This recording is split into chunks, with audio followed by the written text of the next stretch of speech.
Welcome into the latest edition of Extra Time. Thank you very much for your questions. Stevie, Shaka here in the studio. Mario's with us as well. Now, thank you to everyone who keeps sending me TikToks of Robbo. They are magnificent, to use Robbo's language. So people are using AI to get Robbo to say naughty things. On the FIFA video game, which I then enjoy sending to Robbo. Oh, goodness. I mean, actually, Robbo's head's kind of the prototype of a robot's head. Look at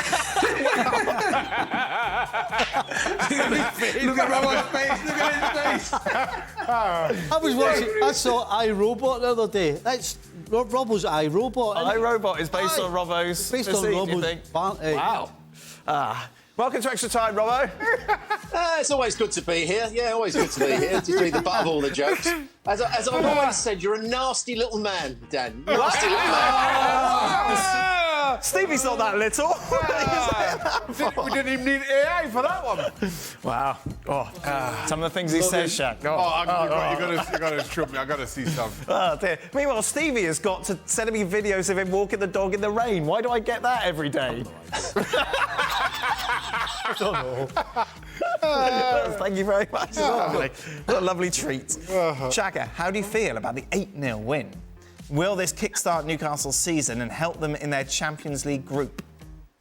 I don't see how it helps them in the Champions League group. It's a tough group. You're happy with the win. You need it. Newcastle haven't been playing particularly well. But goodness me, Sheffield United were poor. And I was full of praise for Sheffield United against Spurs. I thought they defended well for a lot of that game. But goodness me, every time Newcastle went forward, it looked like they would score. Felt like I could have scored. Do you think so, Shaq? Yeah. Mario, who's worse at the moment, Ajax or Chelsea? Ouch. Jeez. Oh my God, I'm in trouble, man. I don't know, actually. It's a really interesting question, the person asking me, because I think they're both let's say it like this. Both identities of both clubs is not being lived by. You know, Chelsea's not themselves, Ajax is not themselves. So it's kind of like I probably have to make a draw in both. They're probably drawing each other if they would face each other in how it's all set up and how it's going at the moment. Robbo with... Hold on, you're going to let him off? Yeah, come on, Stevie. You can't let him off. He's got to pick one. So, you should pick one. Okay. He said it's a draw. He tried to sit on the fence here. Okay. Robbo's right. For you, Stevie, been MDL, she's been all over them. Ajax is worse because I've never lost 3-0 at home from Feyenoord. There you go. Waving your big fingers around. Tell me, do your job as well. Yeah, there you go. Then do the next question from Robbo. Where is it? It's the third one down. Third one, 2.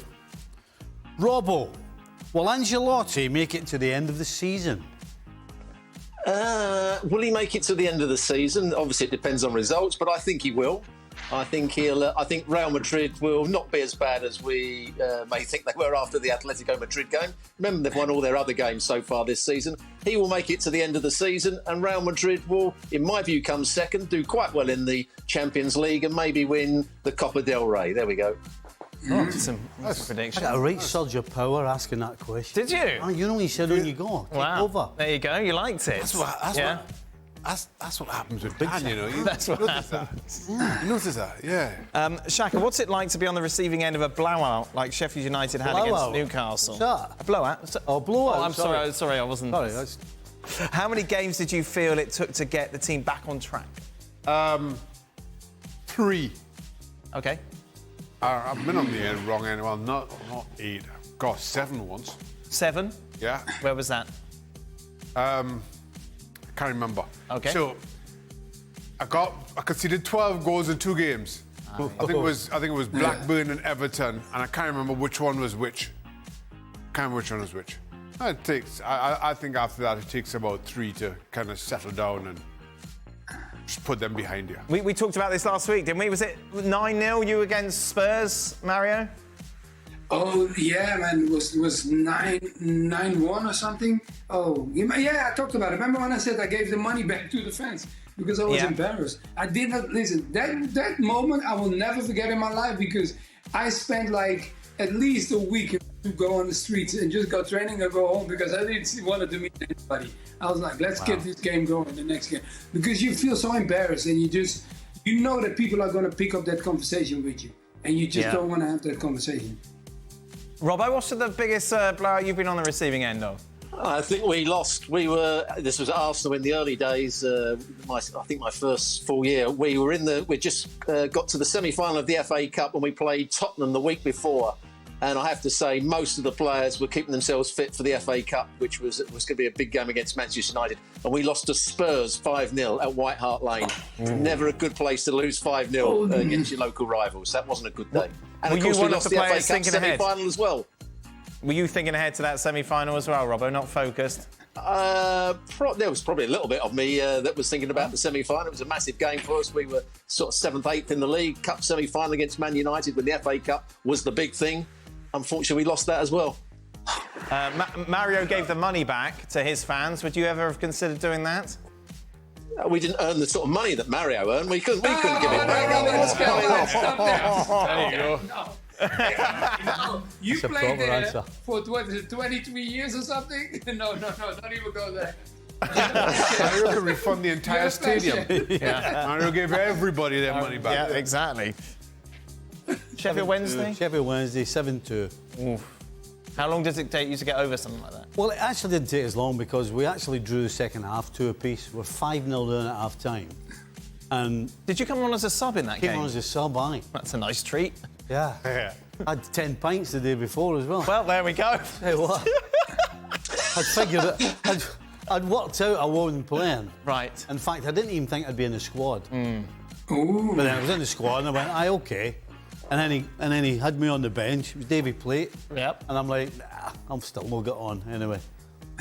After about 30 minutes, we were 3-0 down. He went, "You're going on." I was like, oh dear. Oh dear. I should did all right. Yeah? Yeah. Oh, there we go. Well, considering who you're replacing, it couldn't have taken much. Exactly. Dan, can I ask Stevie a question? you Can I normally ask had, Stevie wasn't it? something quick?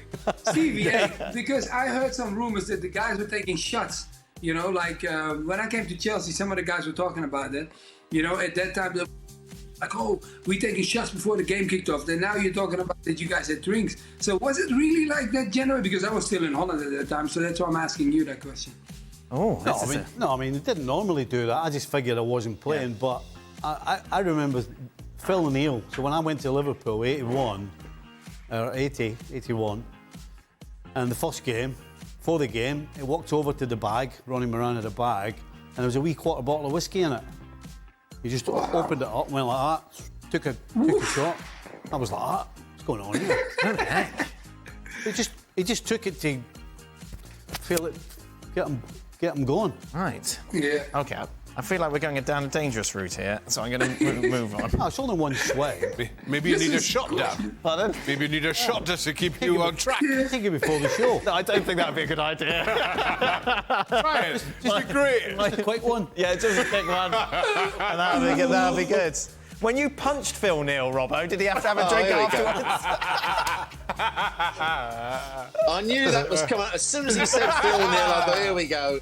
No, we had a nice cup of tea together, and that was after he didn't call the police, which probably God advised him to do. We had a nice cup of tea, and then we went out training together. What a wonderful day that was. That punching Phil Neal's getting more mentions than your Maserati these days, Shay, isn't it? For Mario, are Chelsea just a mid-table team? What would be a good season now? Top 10, top 6, top 4? Oh, I said it already, you know, like at the beginning of the season, I'm not going to jump from it yet. I said that they make it to, what is the European football was 7, 6 or whatever. I said around that point. But no, they're not a mid-table team. Come on. If you make that, they have the talents, but they don't, the talents seem to be like, when I heard the quote even from Pochettino, where he said like, hey, they need to grow up, they need to do this. What I actually hear in that is maturity. But if they're all that young, you need to make sure that they all play at a certain level. But they have to be careful, because as much as a seasoned player, I call them, the guys who are older and they don't have a lot of them, they normally are more stable in the sense of what they have to do. But when you have a young player and he wants to start playing Champions League and it takes him too long to get there, they might start cracking on those, the table what they're sitting on, and they start going in and saying, hey, I like Chelsea, but I might have to worry now because I want to play Champions League football. So if Chelsea waits too long to play that, I'm sure that some players are going to complain. So yes, they have to definitely pick it up, and I still stand on 7-6. That is what they should be going for this season.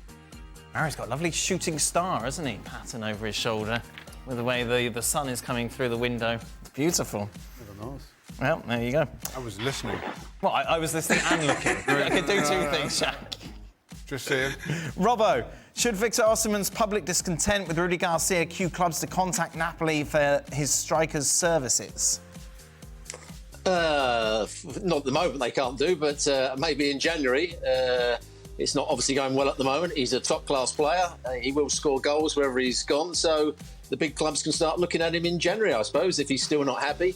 But the fee will be quite big, and they might not be able to afford him at that time. They might have to wait till the next summer, probably. Stephen Nicol, start, bench or drop these super subs and they're in their prime super sub abilities. Fairclough, Solskjaer and Origi. Wow, we're going across quite a few generations there. Explain to me who Fairclough were, if they don't know. Well, David Fairclough was probably the original super sub. Right. Coming on for Liverpool versus Saint Etienne back in the late 70s. Where they were 1-0 down. He came on, scored 2 goals, but it was in the quarter-finals. Solskjaer and Origi's goals were in the final. Yes. So that, unfortunately... So Fairclough drops to third. I think because of that, because it was the quarter-final, he would go to third.